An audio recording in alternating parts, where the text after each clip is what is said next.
जब इकट्ठे होते हैं तो एक सोच को लेकर इकट्ठे होते हैं। जो सोच बाबा साहब भीमराव अम्बेडकर जी हमें देके गए, देश को देके गए, दुनिया को देके गए हैं, जो रोशनी देके गए हैं, जो आदर्श, जो जिन मूल्य, उन आदर्श और मूल्यों पे देश का संविधान बना और उन्हीं आदर्श और उन मूल्यों पे हमारा देश आज टिका हुआ है। ये हमें समझने की जरूरत है। जब देश की आजादी 1948 में, उस समय बड़े बड़े दुनिया के राजनीतिक व्यक्तियों ने हिंदुस्तान के बारे में ये लिख दिया था या कह दिया था कि हिंदुस्तान में कोई भविष्य नहीं है।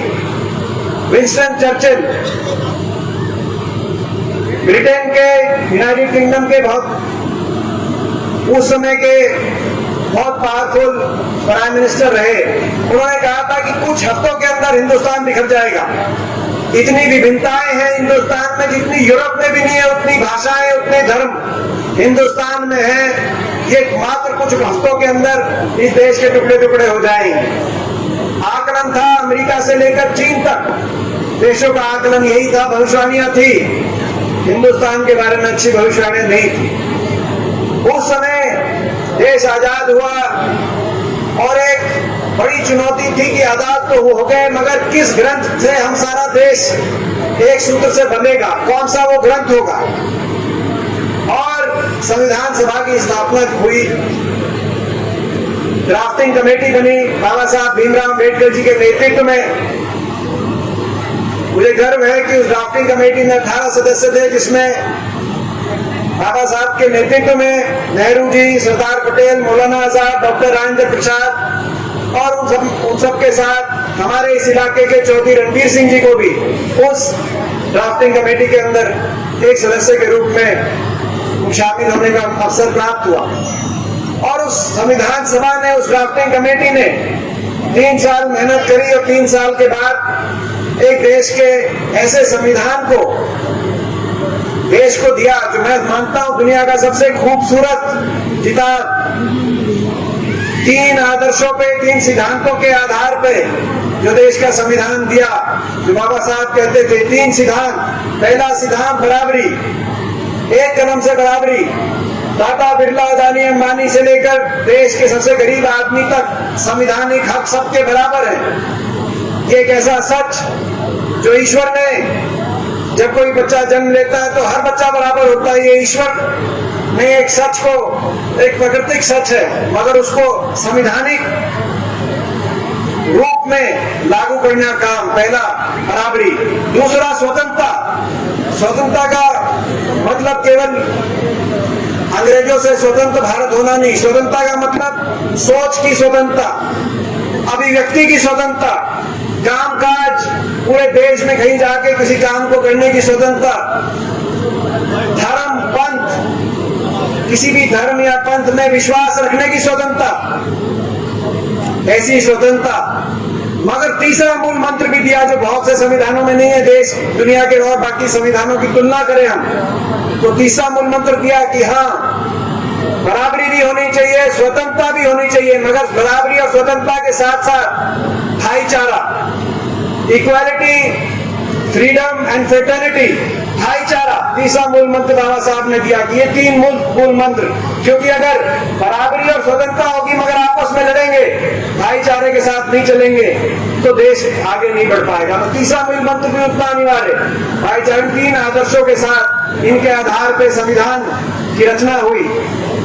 और आज तक जिस देश के बारे में भविष्यवाणी ये थी कि देश कुछ हफ्ते नहीं पकड़ेगा, आज तक 70 साल के बाद भी उस देश ने जिन मुल्कों ने ऐसी भविष्यवाणियां करी थी, उन मुल्कों को पीछे छोड़ते हुए, उन मुल्कों के छक्के छुड़ाते हुए हिंदुस्तान 21वीं सदी में सबसे मजबूती से आगे बढ़ता हुआ जो देश बना है, वो उस सोच की वजह से बना।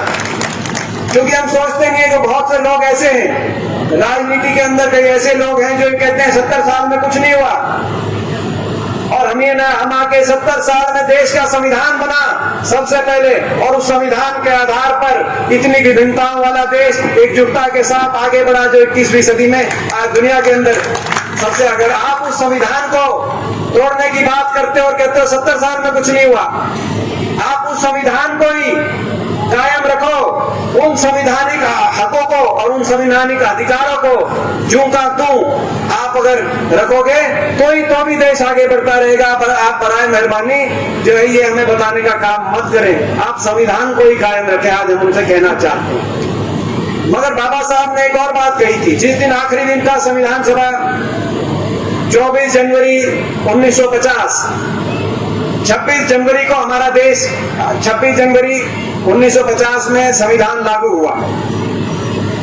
उससे 2 दिन पहले देश की संसद पार्लियामेंट के सेंट्रल हॉल में 24 जनवरी को आखिरी बैठक हुई, जिसमें पूरी सभा के सारे मेंबरों को बुलाया गया। 1800 मेंबर थे, ड्राफ्टिंग कमेटी के बाकी लोगों को बुलाया गया। उसमें बाबा साहब ने एक बात, आखिरी बात जो कही, उन्होंने कहा कि ये संविधान की तो रचना हमने कर दी, मगर एक और मैं सच रखना चाहता हूं पूरी संविधान सभा के आगे और देश के आगे, कि अगर कोई दुनिया में ऐसा मुल्क है जिसका संविधान बड़ा खराब है, मगर उसके शासक ऐसे हैं कि उनकी जो संविधान लागू करने वाले हैं उनकी नीयत साफ है, तो वो देश फिर भी आगे चल सकता है। लेकिन अगर संविधान बहुत अच्छा है मगर लागू करने वाले शासकों की नीयत खराब हो जाए तो वो देश आगे नहीं चल पाएगा। ये आखिरी शब्द थे बाबा साहब के। तो आज जो मौजूदा सरकार की कार्यशैली है उसको देख के ऐसा लगता है कि बाबा साहब ने कहीं ना कहीं उनके चिंतन में ऐसे लोगों के बारे में भी चिंतन करी होगी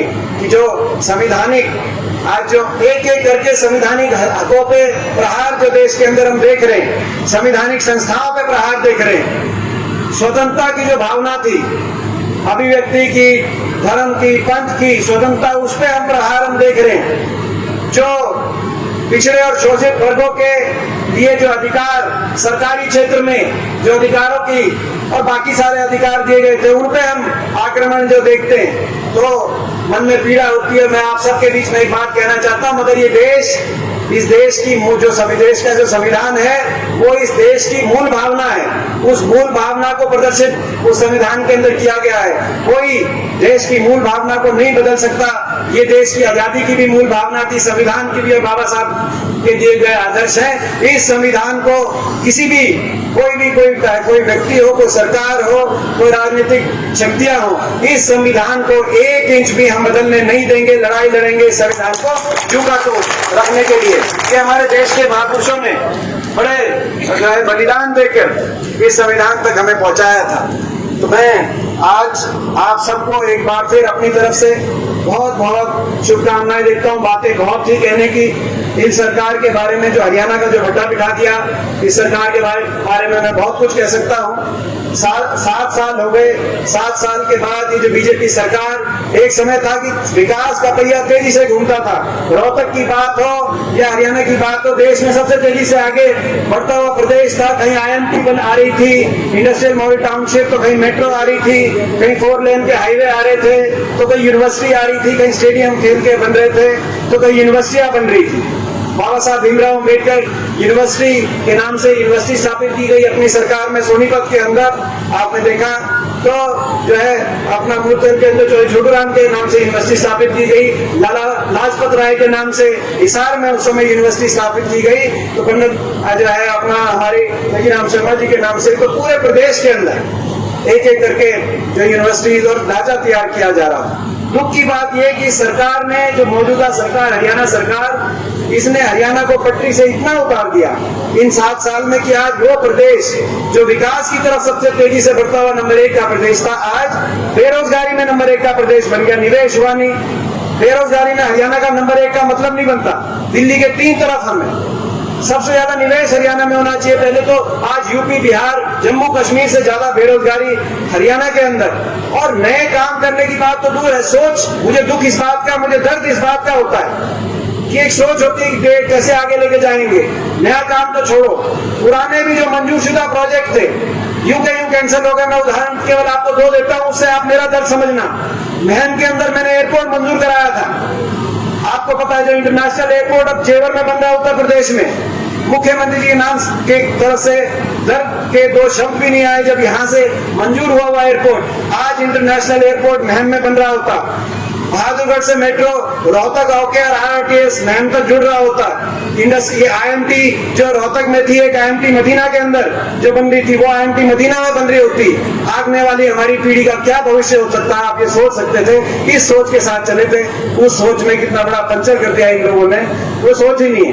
तो आज मैं समझता हूँ कि आने वाला समय हमको और आपको सोच समझ के दोबारा से विकास और खुशहाली और भाईचारे की तरफ हमें लेके जाना है। बहुत से और मुद्दे हैं, मैं बाकी ज्यादा मैं जो है, क्योंकि मैंने जो एक बात कही कि भाई भट्टा ही बिठा दिया, उसमें सारे मुद्दे आ गए, ये ठीक बात है ना।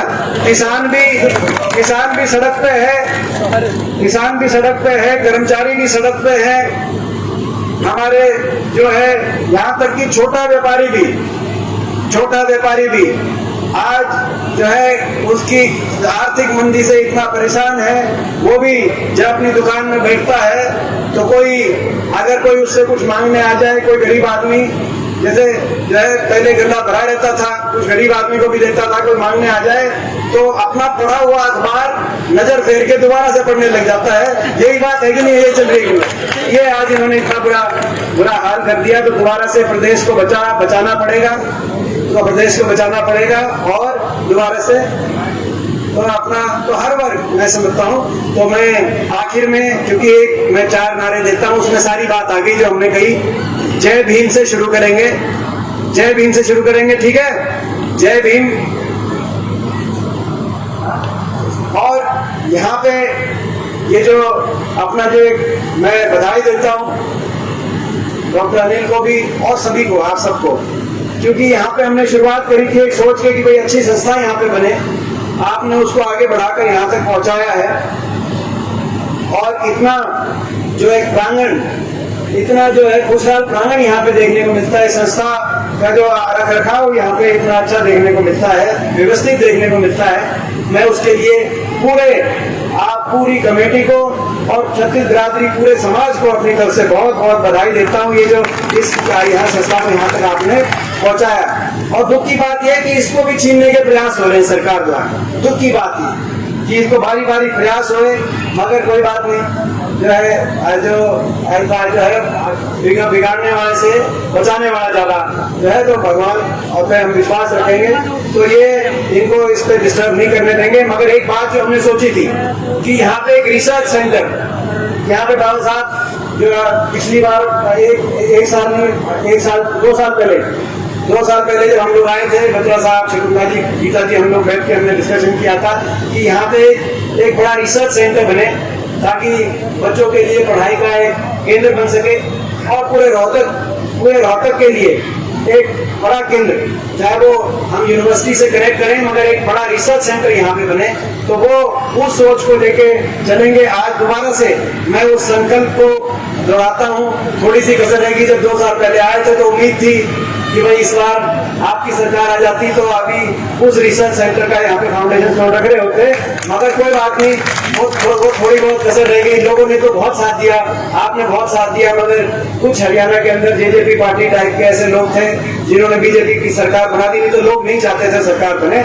अब कोई बात नहीं, इनका आधा टाइम हो गया जो है, तो आधा टाइम जो जितना हो गया, जल्दी जो बदलाव कभी होगा, कभी मौका मिलेगा तो सबसे पहले यहाँ बाबा साहब भीमराव अम्बेडकर जी रिसर्च सेंटर पे यहाँ पे अपना स्थापना करके इसको और बड़ा बनाने का काम करेंगे, ताकि पूरे हमारे हरियाणा के लिए, पूरे नॉर्थ इंडिया के लिए केंद्र बन सके।